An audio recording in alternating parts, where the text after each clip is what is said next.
The life, death, and resurrection of Jesus Christ, without question, is central to the Christian faith. And so it's very important as Christian apologists that we know how to make a historical case that Jesus lived, that he died on the cross, that he was buried, and that he was raised from the dead. And we've been talking about 10 facts that even non-believers who are New Testament scholars will agree upon that clearly establish that Jesus lived, that he died on the cross, that he was buried.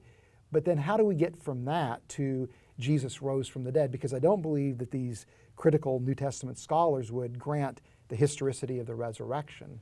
Exactly. Those of us who affirm the historical argument for the resurrection, we are in the majority. We fit very comfortably with the mainstream of New Testament scholarship when it comes to these 10 facts we've been talking about.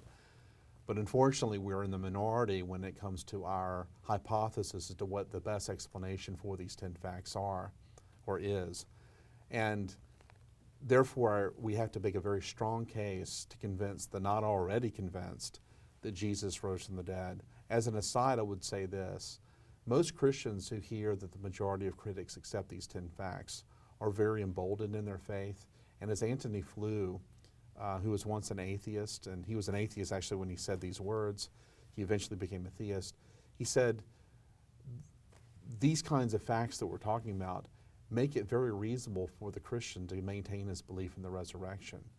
So for the people watching our discussion and have been watching this series, I think that those who are already convinced that Jesus rose from the dead should have their faith emboldened by what we've been talking about over these past couple of episodes.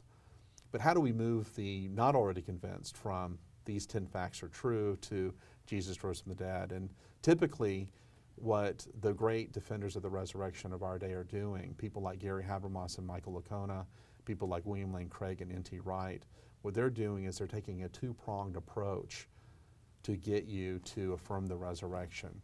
And the approach is very simple.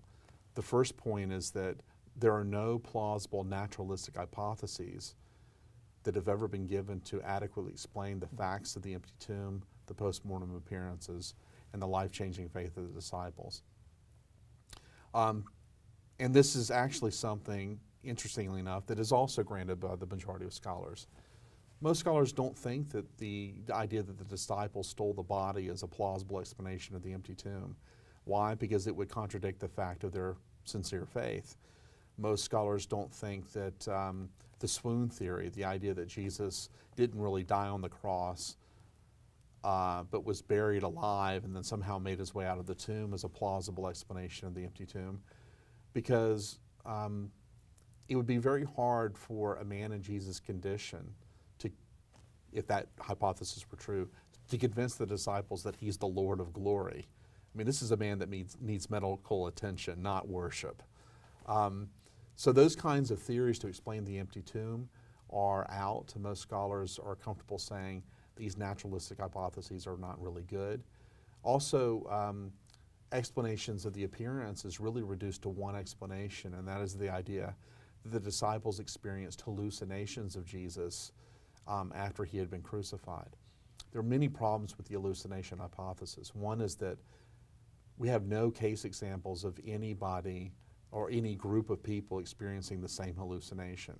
Study after study after study have shown that hallucinations are an individual affair. They aren't experienced by groups. And yet the evidence that we've been looking at suggests that the appearances of Jesus appeared to groups of people under different occasions and during various circumstances. So it doesn't fit hallucination well. But even if you were able to get around that point, the hallucination hypothesis would not explain how Paul would experience an appearance of Jesus. If Peter, for example, experienced an hallucination and was able to somehow convince the disciples that the hallucination is veridical or authentic, it's hard to explain why that experience among the disciples would have spilled over into the psyche of Paul. And so Paul remains a very important fact standing in the way of any plausible hallucination hypothesis. And then the fact of the sincere faith of the disciples. Interestingly enough, the fact of the sincere faith of the disciples is itself something that can be explained naturalistically. Some scholars have said, well, the disciples borrowed from pagan religions and stories of gods and goddesses rising from the dead, and they borrowed from them, and that's how they came up with their doctrine of resurrection. But if you study those pagan so-called parallels closely, you'll notice that, first of all, they're not parallels at all, and most of them are stories that came after the founding of Christianity. A favorite example that some Christ mythicists use to sort of draw a parallel between pagan literature and early Christianity would be the life and death of Apollonius of Tyana. But Apollonius of Tyana, if he did live at all, lived some 40 or 50 years after Jesus died. And our earliest source describing his death comes about 150 years later. So Apollonius of Tyana does not give us a really good parallel between Jesus and these pagan heroes. Most scholars believe that Jesus is to be interpreted in a Jewish context, and as such, the resurrection has to be understood as a Jewish phenomenon. Now, some scholars have said, well, that means the disciples tapped into their Jewish tradition and sort of made up the story of the resurrection. But what's interesting about that is that in Judaism, especially the Judaism of the first century, Jews had no concept of a dying and rising Messiah. And the Jewish conception of resurrection was a conception where the resurrection would happen at the end of human history, and it would happen to a whole bunch of people. So if you take a passage like Daniel chapter 12, where you have at the end of the world, people were being raised from the dead to life and to death, and eternal life and eternal death. You don't have that happening with Jesus. Jesus' resurrection is dissimilar from Judaism in two fundamental respects. It was the resurrection of one man in the middle of human history. Mm. This, by the way, explains Thomas's doubt in John chapter 20. Some people interpret Thomas as an ancient David Hume who didn't believe in miracles or something. Thomas is not that at all. Thomas is a Jew who's been following Jesus around, seeing all these extraordinary things he's doing. He's not a man who disbelieves in miracles. So what is Thomas saying when he says, unless I stick my finger in his side and look at the scars on his hand, unless I see this, I'm not going to believe that Jesus had risen? This resurrection of Jesus has contradicted his categories.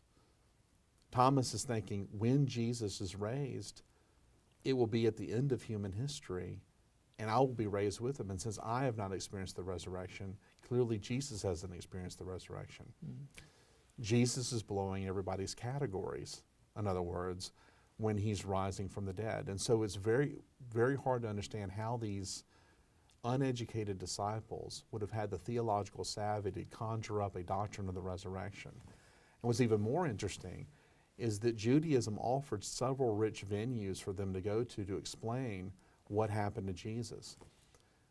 Assuming that they could have gotten past the crucifixion and still maintain their belief that Jesus is the Messiah, there's several theories they could have put out there for people to consider and maintain their belief that Jesus was the Christ. For example, they could have said that Jesus' body was, after his death, assumed up into heaven like Elijah's and is there awaiting the resurrection. And he will come again, and for those of you that don't believe, you might be in trouble.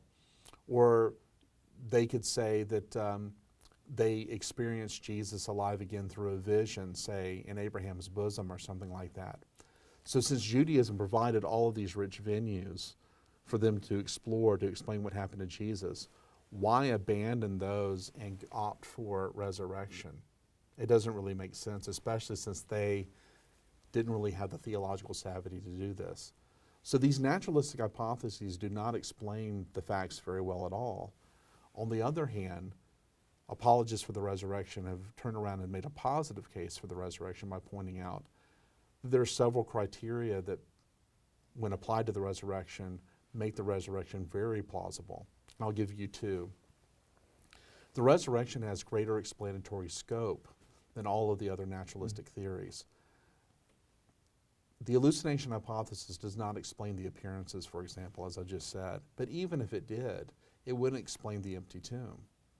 For that, you would have to come up with another theory. And even if the disciples had hallucinated Jesus, that wouldn't guarantee that they would have hallucinated him and come to the conclusion that he had risen from the dead.